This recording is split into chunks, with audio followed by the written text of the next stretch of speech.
Olá, vamos falar de investimentos, então vamos trazer para vocês aqui mais uma empresa para que vocês possam conhecer da sua história, da sua trajetória e principalmente da sua situação econômica e financeira.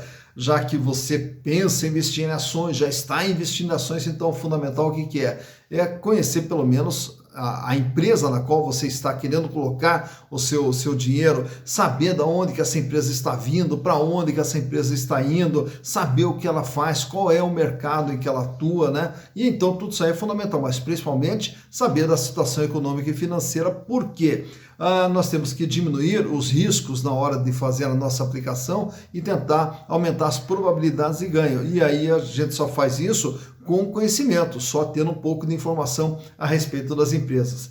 E a empresa que nós vamos trazer hoje para vocês é uma empresa do ramo da construção civil, a Gafisa SA. E essa empresa foi uma indicação aqui de um inscrito nosso, o Geraldo Oliveira. Grande Geraldo, valeu, muito obrigado pela sugestão, espero poder corresponder às suas expectativas aí, Geraldo.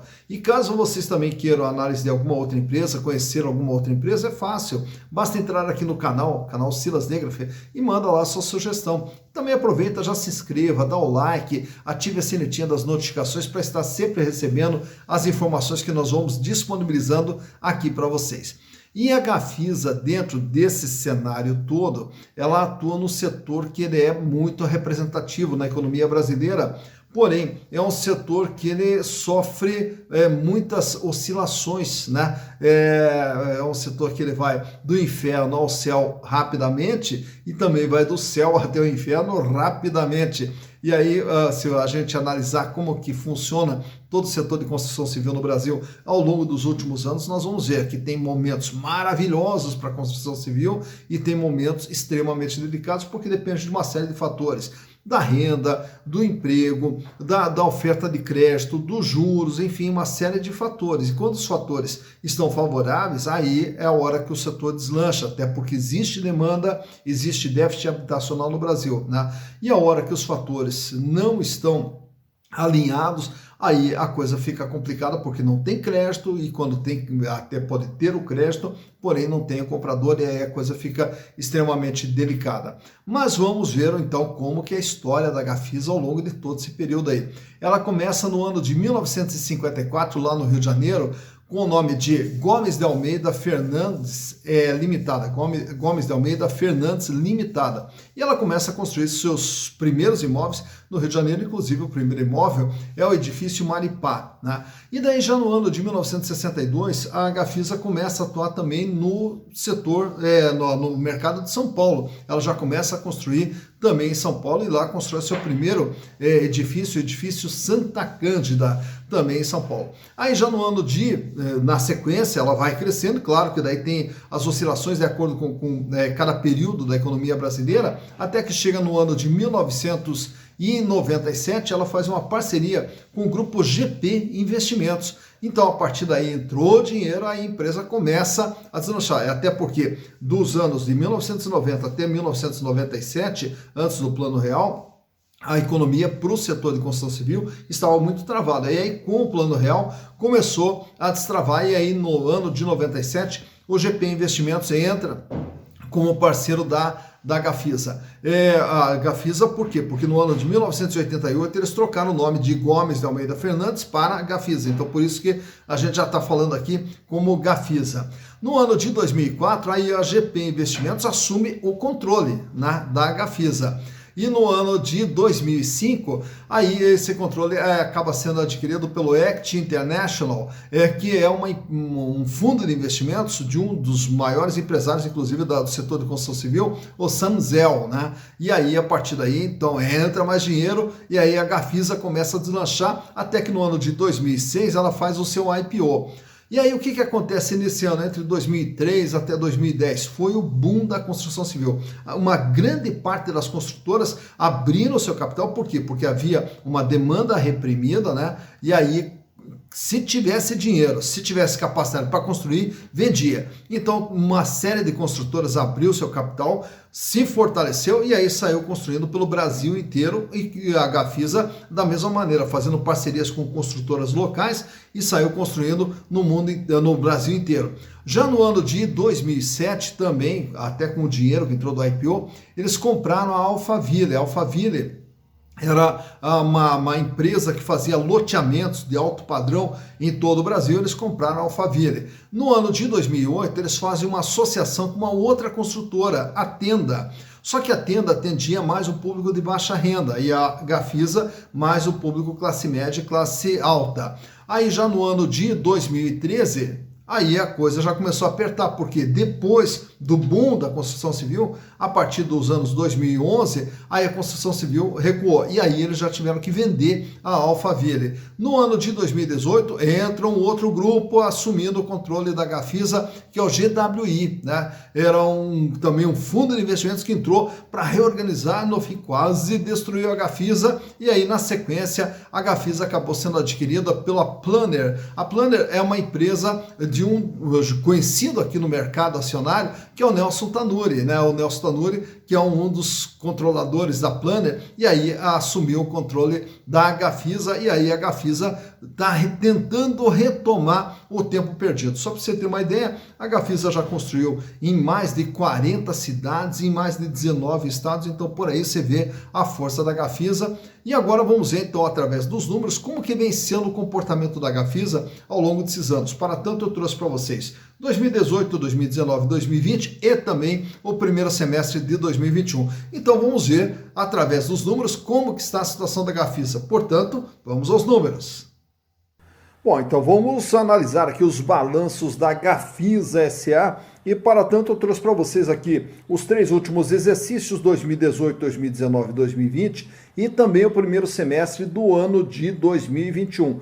E tendo 3 exercícios, já dá para a gente observar da onde que a empresa está vindo, para onde que a empresa está indo, enfim, a gente consegue já identificar algumas tendências da empresa.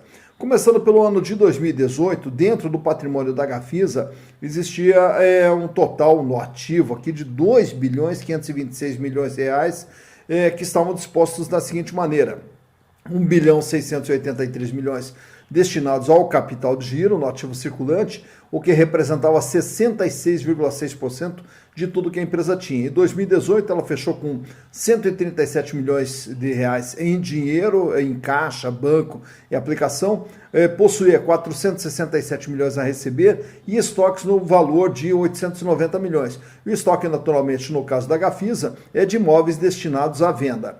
Já para o ano de 2019, o patrimônio permaneceu praticamente estável, com 2 bilhões 551 milhões, e o capital de giro apresentou uma elevaçãozinha aqui, indo para 1 bilhão e 800 milhões, com uma representatividade de 70,5%. Já fechou então com dinheiro em caixa 414 milhões, uma elevação em relação ao ano anterior, o contas a receber 445 milhões, o estoque diminuiu um pouquinho aqui para 786 milhões. Já para o ano de 2020, a empresa apresenta um crescimento em seu tamanho, indo para 3 bilhões 749 milhões de reais, sendo que no capital de giro agora possuía 2 bilhões 542 milhões de reais, com 67,8% de representatividade. O volume de dinheiro em caixa aumentou ainda mais, foi para 622 milhões, 487 milhões a receber e 1 bilhão 243 milhões em estoque de imóveis destinados à venda. Já para o primeiro semestre do ano de 2021, a empresa agora é de 4 bilhões e 58 milhões de reais. O capital de giro 2 bilhões e 778 milhões, com uma representatividade de 68,5%. O caixa diminuiu um pouquinho para 506 milhões, uma elevaçãozinha aqui também no contas a receber para 514 milhões e o estoque de imóveis aumenta mais ainda, 1 bilhão 566 milhões de reais.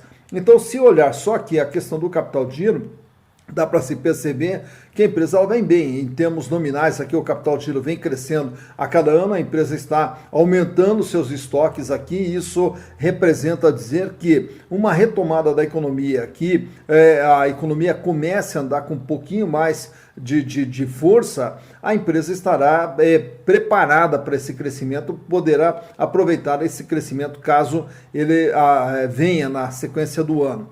Já em termos de endividamento, a empresa fechou no ano de 2018 com 2 bilhões e 33 milhões de reais de dívida, o que representava 80,5% de tudo aquilo que ela tinha.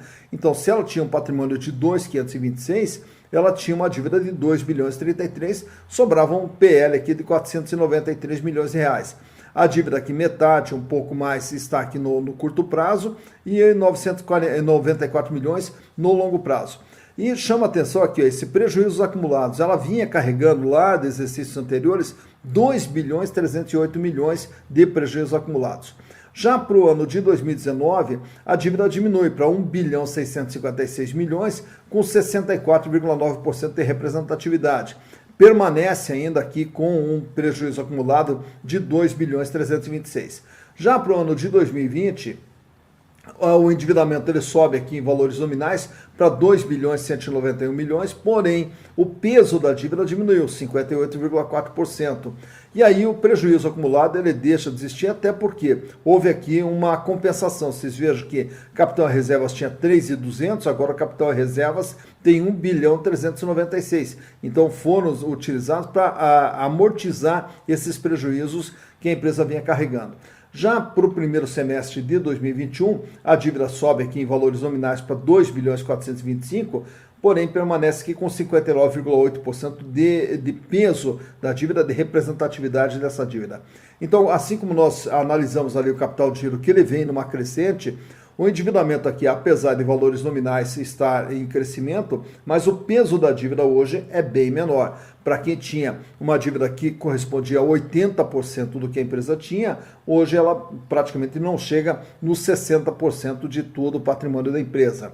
Já em termos de resultado, o faturamento da Gafisa em 2018, 960 milhões, em 2019 ele deu um baque, caiu para 400 milhões. Mas esse baque já foi recuperado em 2020 para 884 milhões de faturamento e no primeiro semestre de 2021, 429 milhões, projetando então aqui um faturamento praticamente semelhante ao de 2020. Já os resultados, em 2018, ela ainda fechava com 421 milhões de prejuízo, né? Razão pela qual se mantinha os prejuízos acumulados ali em cima.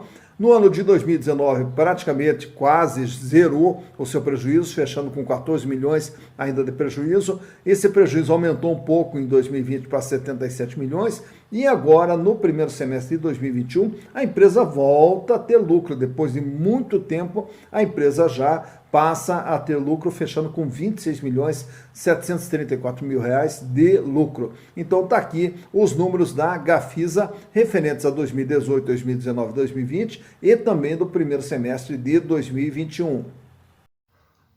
Tá então analisando mais uma empresa, Gafisa SA, e agora você já sabe como é que está a situação econômica e financeira da Gafisa, já sabe também da sua história, das trocas de controles que ela teve ao longo de toda a sua existência, e é uma construtora que ela é bastante renomada, é uma construtora que ela tem já um nome consolidado dentro do mercado. Claro que ao longo, como eu falei anteriormente, ao longo de toda essa existência, a gente tem, principalmente dentro do setor de construção civil, momentos em que a construção civil deslancha, né, é uma maravilha, e tem momentos que a construção civil ela sente o baque da economia, né? E agora, esperando a economia começar a andar de volta e tal, a Gafisa está se preparando para aproveitar essas oportunidades, né? Então é importante, como eu sempre falo, na hora de você comprar as ações, não se deixar levar pelo entusiasmo, mas principalmente estudar um pouquinho da empresa, saber como que ela está em termos financeiros, de endividamento, e se a empresa é rentável, né? Porque a partir do momento que você investe, você está entrando sócio de alguém e o que você quer é ter um retorno, e para ter o retorno, a empresa ela tem que ser lucrativa. Então conhecemos aí a Gafisa. Você agora passa a de repente colocar no seu radar para ver se vale a pena ou se não vale a pena, se tem empresas melhores, enfim, você agora decide, mas decide com base em informações, decide com base no conhecimento que você vai construindo, né? E sempre de forma consciente e de forma segura. Para quê? Para que o seu investimento possa te trazer tudo aquilo que você objetivou. Dito isso, bons investimentos para vocês.